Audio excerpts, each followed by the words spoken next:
Customer marketing is like the smell of your pie. You seen the cartoons?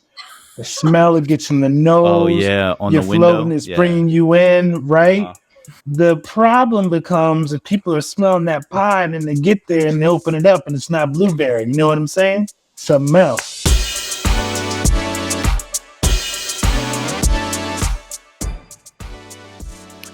What's up, lifers, and welcome to the Daily Standup with Lifetime Value, where we're giving you fresh new customer success ideas every single day. I got my man JP here. JP, do you want to say hi? Welcome to the Light Show, everybody. Pew, pew, pew, pew, pew, pew, pew, pew, pew. And we've got Rob with us. Rob, do you want to say hi? What's up, lifers? And we've got Asha with us. Asha, can you say hi, please? What's up, CXers? And I am your host. My name is Dylan Young. Asha, thank you so much for being here. Will you introduce yourself, please?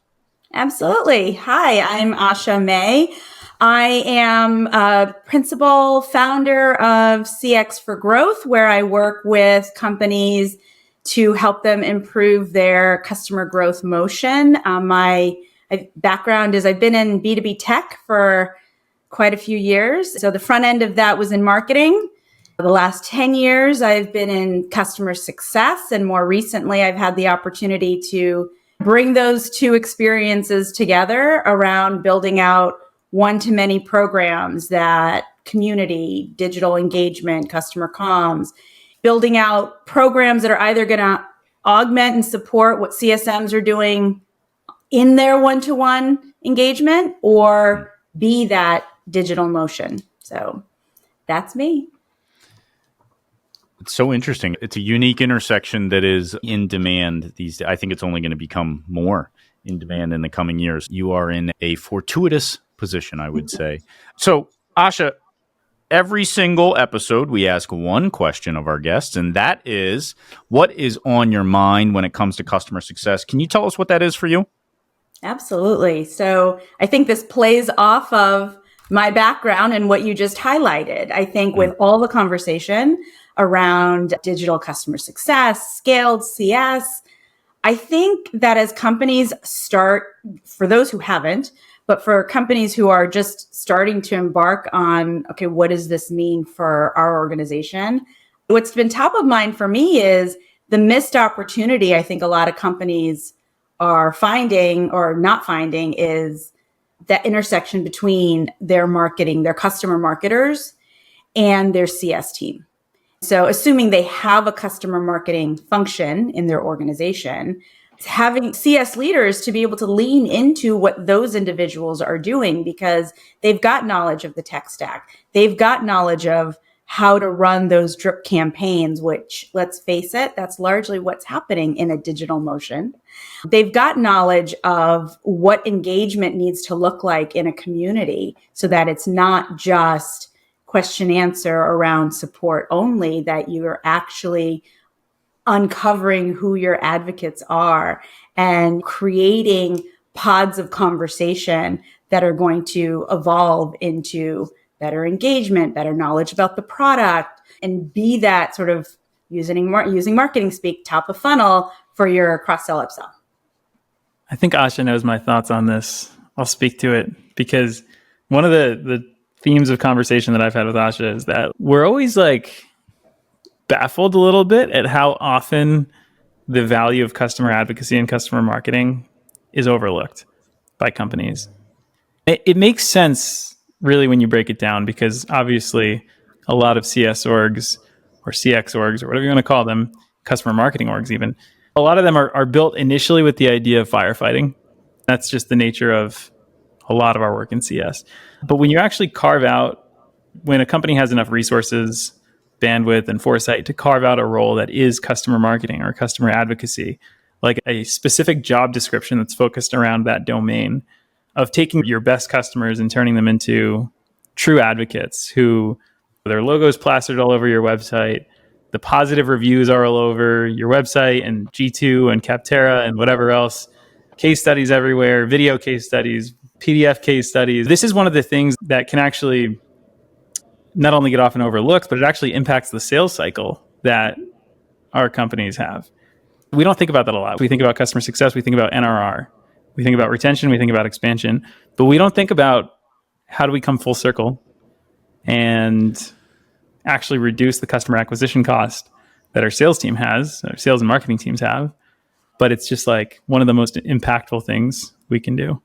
I want to jump in and tell you why I think that is from my experience. Mm-hmm. I say this all understanding 100% that this is a me thing and not an anybody else thing. But when you say customer marketing, I fall asleep a little bit because I don't understand it.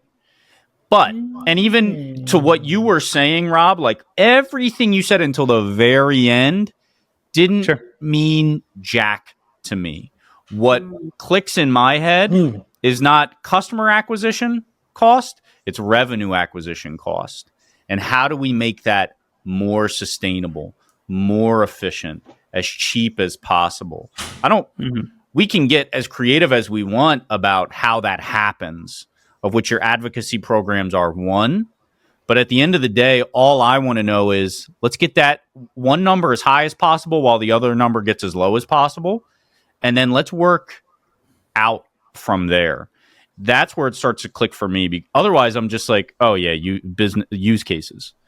I spent so many hours as a CSM trying to finagle customers into use cases or to doing video interviews and never knowing really how it was, like what the real payoff was at the end. So that's where, for me, I think we lose the plot sometimes. But JP, I want to hear what you have to say. I love this subject because it reminds me of pie. You know what I mean? Customer marketing is like the smell of your pie. You seen the cartoons? The smell, it gets in the nose. Oh, yeah. On your the window. Your floating is bringing you in, right? So that's the customer marketing. It's the pie. What does that pie smell like? The problem becomes if people are smelling that pie and then they get there and they open it up and it's not blueberry. You know what I'm saying? Something else.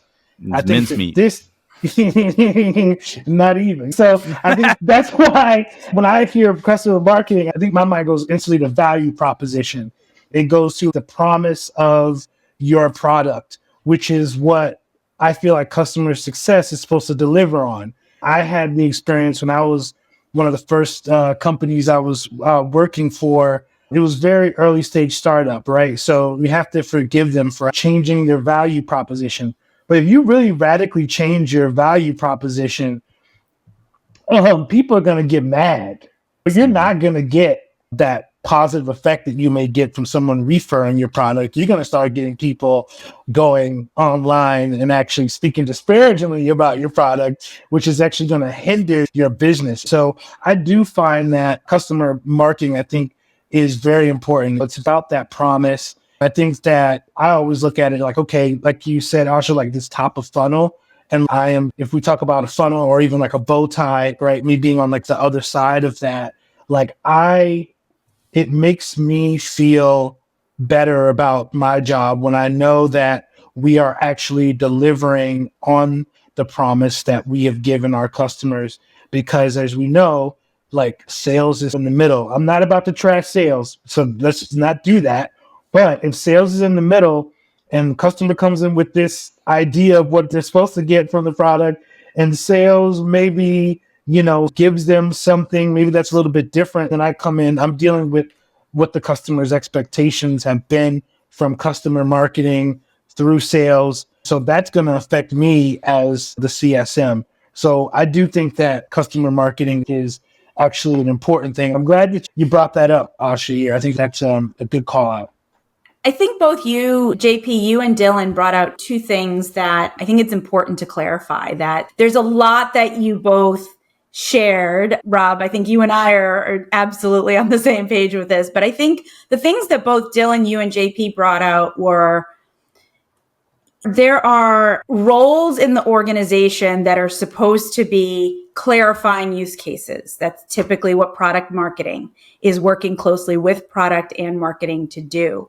And it's making sure that sales in what they're selling on the use cases that are being highlighted, that those are the elements of what your product does, that sales should be selling on those. And then sales should be making sure that communication to customer success is very clear in terms of, okay, the customer bought because of X, Y, or Z use case, so that as the CSM, you're helping them achieve that in their onboarding, adoption, and those outcomes.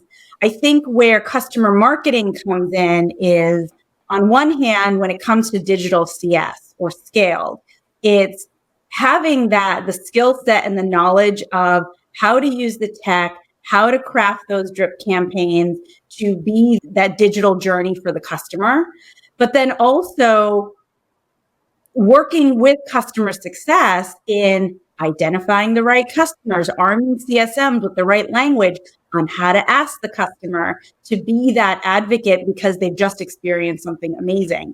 It's a partnership that I think in a lot of companies is not as tight as it could be. I think that's where there's a huge missed opportunity. That's as good a place as any to put a period on it, Asha. That is our time, but a fantastic topic. Thank you so much for coming in and sharing it with us and with the audience. We'd love to have you back in the future, but for now, we've got to say goodbye. Sounds good. Nice to meet you all. You've been listening to the Daily Standup by Lifetime Value. Please note that the views expressed in these conversations are attributed only to those individuals on this recording and do not necessarily reflect the views and opinions of their respective employers. For all inquiries, please reach out via email to dylan@lifetimevaluemedia.com. Find us on YouTube at Lifetime Value and find us on the socials at Lifetime Value Media. Until next time.